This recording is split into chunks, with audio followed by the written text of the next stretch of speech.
2টি যুদ্ধ, 4টি দেশের 4টি জায়ান্ট দল, লক্ষ্য একটা চ্যাম্পিয়ন্স লিগ ফাইনাল।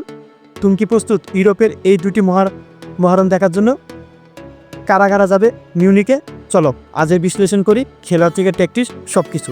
হ্যাঁ, তার আগে বলছি পুরো বিশ্লেষণ দেখতে অবশ্যই ভিডিওটি শেষ পর্যন্ত দেখবা এবং কমেন্ট বক্সে আমার ইউটিউব চ্যানেল লিঙ্ক দেওয়া আছে, অবশ্যই ভিজিট করে সাবস্ক্রাইব, লাইক, কমেন্ট, শেয়ার করে আমার পাশে থাকবা। চলো শুরু করি এই 4 দলের মহারণ। প্রথমে শুরু করছি আর্সেনাল পিএসজি ম্যাচ দিয়ে। আর্সেনাল এই সিজনে চ্যাম্পিয়ন্স লিগে দারুণ ফর্ম আছে, তারা রিয়াল মাদ্রিদকে নক আউট করে দিয়ে চ্যাম্পিয়ন্স লিগ সেমিফাইনালে উঠে আসে। চলো প্রথমে আর্সেনালের খেলা কীভাবে বিল্ড আপ শুরু করে সেটা নিয়ে আলোচনা করি।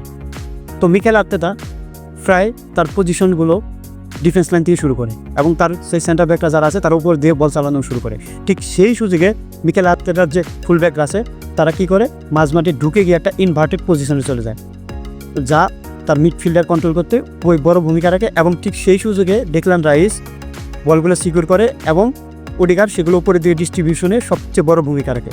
এই হলো মিকেল আর্তেতার কি খেলা বিল্ড আপ করার একটা সিস্টেম। এবার আসি তাদের প্রেসিং স্টাইলে।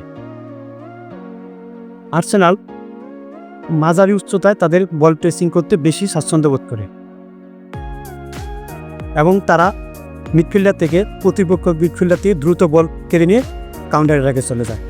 আর উপরে বুকায়ো সাকা এবং গ্যাব্রিয়েল মার্টিনে তারা একটা ওয়াইড পজিশন ধরে রাখে, যার কারণে তার প্রতিপক্ষ ডিফেন্ডারের উপরে একটা স্টেজ তৈরি করতে পারে।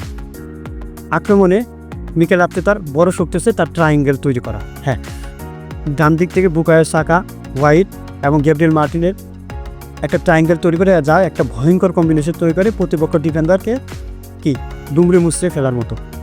যদিও হোয়াইটের একটা ইনজুরি আছে, সে শুরু করতে পারবে কিনা জানি না, তবে সেখানে ট্রোসার্ডও শুরু করতে পারে। ট্রোসার্ডো এবং তার সাথে যে বাকি বুকায়ো সাকা, গ্যাব্রিয়েল মার্টিন অসাধারণ একটা কম্বিনেশন তৈরি করে প্রতিপক্ষ ডিফেন্ডারকে তুমুল আকারে একটা চাপ সৃষ্টি করতে পারে। ঠিক এইভাবেই আর্সেনাল এবং মিকেল আর্তেতা তার দলকে পরিচালনা। চলো এবার পিএসজির ট্যাকটিক্স নিয়ে আলোচনা করি। পিএসজি যথারীতি লিগ 1 জিতে গেছে এবং এই সিজনের 2টি দল এখনও ট্রেবল জয়ের সুযোগে আছে, অর্থাৎ অপেক্ষা আছে। একটা হলো বার্সেলোনা আর একটা হলো পিএসজি। তো পিএসজির বিল্ড আপটা প্রথম নিয়ে আলোচনা করি। লুইস এনরিকে বোল্ড বিল্ড আপে বিশ্বাসী, অর্থাৎ গোলকিপার থেকে বল পাস দেওয়া শুরু করে এবং 5-6 পাসে সেটা মিডফিল্ডার চলে আসে। আর মিডফিল্ডার থেকে ভিতিনহা, ফ্যাব্রিগাস লুইস, নেভাস কী করে ডিপ পজিশন ধরে আক্রমণের দিকে বলগুলো সংগঠিত করে। পিএসজির আক্রমণ প্যাটার্ন দিয়ে যদি আলোচনা করি, পিএসজির আক্রমণের ক্ষেত্রে প্লেইং উইং অত্যন্ত গুরুত্বপূর্ণ। ডেম্বেলে এবং কাভারেজকেলিয়া দুই দিক থেকে ওয়াইড স্টেপ তৈরি করে এবং প্রতিপক্ষ ডিফেন্ডারদের উপর একটা এক্সপ্লয়েট করার চেষ্টা করে। সেই সাথে ডেম্বেলের কাটব্যাক যে পাসগুলা এবং কাভারেজকেলিয়ার ডিবলিং করার যে দক্ষতা, এই সিজনে আমরা অন্যতম ডেটলি একটা ডুও হিসাবে দেখতে পাই, যা প্রতিপক্ষকে প্রায় দুমড়ে মুছতে দেয়। আমরা সেটা লিভারপুলের থেকে শুরু করে যদি এই পিএসজির এই সিজন ম্যাচগুলো দেখে থাকি তাহলে অবশ্যই সেগুলো আমরা লক্ষ্য করে থাকি। এবং সেই সাথে খুব বেশি উচ্চ পেস খেলে না। এছাড়াও প্রতিপক্ষের কাউন্টার অ্যাটাক প্রতিরোধ করার জন্য রিগেন সিস্টেম ব্যবহার করে। রিগেন সিস্টেম হলো বল হারালে যত দ্রুত সম্ভব বলটা পুনরুদ্ধার করতে হবে এবং পুনরুদ্ধার করা মাত্রই তারা পেস করা শুরু করে। এই হলো পিএসজির খেলার সিস্টেম। টেকটিক্যালি এই ম্যাচে আমরা দেখব মিডফিল্ডারের যে কন্ট্রোলটা আছে, এই কন্ট্রোলটা যার আন্ডারে থাকবে দিন শেষে তারাই এগিয়ে যাবে। তো আর্সেনালের প্রেসিং আর লুইস এনরিকের বিল্ড আপ পদ্ধতি, এই দ্বন্দ্বে যে এগিয়ে থাকবে দিন শেষে সেই দলই ম্যাচটা জিতে নেবে। আপনাদের কি মনে হয় আর্সেনাল বনাম পিএসজির মধ্যে কোন দল এগিয়ে যাবে ফার্স্ট লেগে? ও হ্যাঁ, একটা কথা বলি, ফার্স্ট লেগ কিন্তু আর্সেনাল অর্থাৎ এমেরিটাস স্টেডিয়ামে। সো আপনারা অবশ্যই কমেন্ট বক্সে জানাবেন আর্সেনাল এবং পিএসজির মধ্যে ফার্স্ট লেগে কে এগিয়ে যাবে। চলেন এবার আমরা শুরু করব চ্যাম্পিয়ন্স লিগের সেমিফাইনালে দ্বিতীয় ম্যাচ নিয়ে। তো চ্যাম্পিয়ন্স লিগের সেমিফাইনাল দ্বিতীয় ম্যাচ হলো বার্সেলোনা বনাম ইন্টার মিলান। এখানে আর কি বলবো, বার্সেলোনা সম্পর্কে আর আগে অনেকবার বলছে, আপনারা যাও জানেন। বার্সেলোনা এই মুহূর্তে এই 2 দিন আগে তারা কি রিয়াল মাদ্রিদকে হারিয়ে কোপা ডেল রে ফাইনাল জিতে ট্রেবল জয়ের এক ধাপ এগিয়ে গেছে। এবার তাদের প্রধান লক্ষ্য সেমিফাইনালে ইন্টার মিলানকে বিট করা। যেহেতু প্রথম লেগ বার্সার ঘরে মাঠে অবশ্যই বার্সেলোনা এখানে একটা অ্যাডভান্টেজ পাবে এবং বার্সেলোনাকে পরবর্তী ম্যাচে মানে ফাইনালের জন্য কোয়ালিফাই করতে গেলে এই লিগে কমপক্ষে হলো 2 থেকে 3 গোলে এগিয়ে থাকতে হবে। তো বার্সেলোনার ট্যাকটিক্স নিয়ে কী বলবো, তার প্রথম হলো রক্ষণী ভাগে লুইস যেটা হলো হ্যান্সি ফ্লিক একটা হাইলাইন ডিফেন্স মেনটেন করে, সেটা তো জানেন। এই হাইলাইন ডিফেন্সই মেনটেন করবে এবং মাঝমাঠে যতটা পারে মাঝমাঠ কন্ট্রোল করবে। হ্যাঁ, কারণ হ্যান্সি ফ্লিক মাঝমাঠ কন্ট্রোল করে দ্রুত কাউন্টার অ্যাটাকে চলে যায়। আর মাঝমাঠ কন্ট্রোল করে কে? পেদ্রি, ফ্রাঙ্কি ডিয়ং, অলমো, এটা জানার কথা। আর পেদ্রি কী করতে সেই সিজনে এটা সবাই জানে। অলমো মোটামুটি ভালো ফর্মে আছে, এবং ফ্রাঙ্কি ডিয়ং তো আর একটা ইঞ্জি। এবং পরবর্তীতে আবার সেকেন্ড হাফে হয়তো আমরা ফার্মিং লোপেসকে দেখতে পাবো। আর ডিফেন্ডারদের ওই হাইলাইন ডিফেন্সে থাকবে বরাবরই কুবার্সির সাথে ইনিগো মার্টিনেস, এবং দুই পাশে ডান পাশে থাকবে, রাইট সাইডে থাকবে কুন্দে, এবং বাঁ পাশে বালদেশ ফেরার সম্ভাবনা আছে, সেটা এই কিছু ঘন্টা পর তার পর্যবেক্ষণে পর আর যদি না হয় তাহলে ওই মার্টিন অথবা হেক্টর ফোর্ড কি শুরু করতে পারে।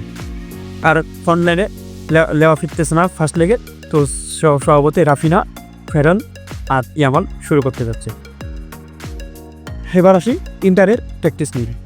সিমিওনো ইনজাগি 3-5-2 এই স্ট্রাকচারে তার দলকে খেলায়, এবং এই স্ট্রাকচারের কারণে তাদের 3জন সেন্টার ব্যাক আছে, তারা বলটা বিল্ড আপ করা শুরু করে। আর যখন তারা তার তিন সেন্টার ব্যাক বল বিল্ড আপ করার কাজে লেগে যায়, ঠিক তখনই তার যে উইং ব্যাকরা আছে ডুমফ্রিজ বা ডিমার্কো, তারা একটা হাইলাইন যে ডিফেন্সের মতো হাইলাইন একটা লাইন মেনটেন করে।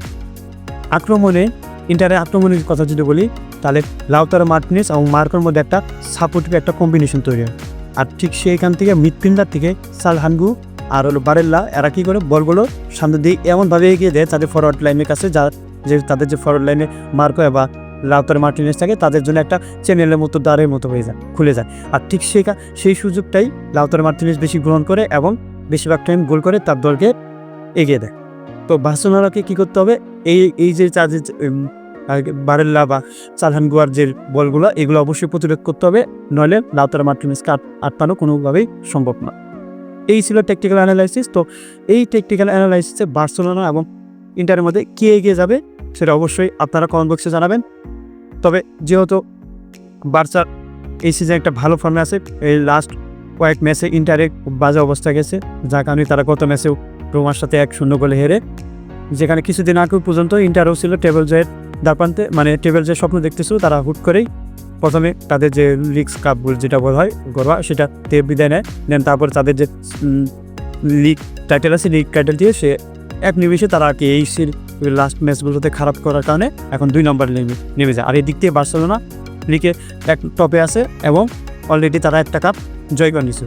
তো আপনাদের কী মনে হয়, এই ব্লকে বা এই টেকটিক্যাল ব্যাটেলে কে জিতবে, বার্সেলোনা না ইন্টার মিলান? অবশ্যই কমেন্ট বক্সে আপনার মন্তব্য জানাবেন। আর হ্যাঁ, কেমন লাগলো চ্যাম্পিয়ন্স লিগের 2 ম্যাচের টেকটিক্যাল বিশ্লেষণ অবশ্যই কমেন্ট বক্সে জানাবেন। আর হ্যাঁ, আপনারা যারা ফেসবুকে দেখছেন তারা আমার কমেন্ট বক্সে ইউটিউব চ্যানেল লিঙ্কটা থাকে, অবশ্যই ভিজিট করবেন, সাবস্ক্রাইব করে পাশে থাকবেন। হ্যাঁ, আরও যদি গুরুত্বপূর্ণ খেলা ভিডিও অ্যানালাইসিস মিস করতে না চান, অবশ্যই স্পোর্টস আলাপ উইথ হারুনের সাথে থাকবেন। হ্যাঁ, কারণ স্পোর্টসের যত আলাপ, স্পোর্টস আলাপ উইথ হারুনি। ধন্যবাদ।